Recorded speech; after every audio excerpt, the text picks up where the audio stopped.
Hello বন্ধুরা, সবাইকে জানাই শুভ সন্ধ্যা। তো দেখতেই পাচ্ছ আমি এখানে আলুর দম চাপিয়ে দিয়েছি। আমার মেয়ে আলুর দম আর লুচি খাবে বায়না করেছে।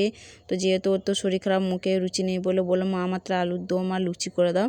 তো আমি সন্ধেবেলায় সন্ধে দিয়ে আমি আলুর দম লুচি করতে বসে পড়েছি। তো দেখতেই পাচ্ছ আলুর দমটা আমি প্রথমে মশলা করে নিয়ে আলুটা সেদ্ধ করে নিয়ে চাপিয়ে দিয়েছিলাম। আর এখানে আমার মেয়ে নিজেই দেখো বিলতে শুরু করে দিয়েছে।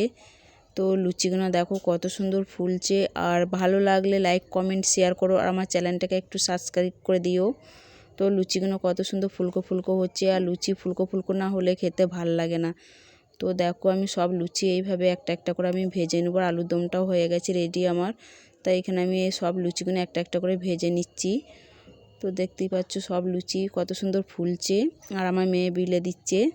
আর এইখানে আমার সব রেডি হয়ে গেছে। আমার মেয়ে আর তোমাদের দাদাভাই খেতে বসে পড়েছে দেখতে পাচ্ছ। আর এইখানে আমাকে খাইয়ে দিচ্ছে। তা আমি আর কিছু বলতে চাই না। সবাইকে টাটা।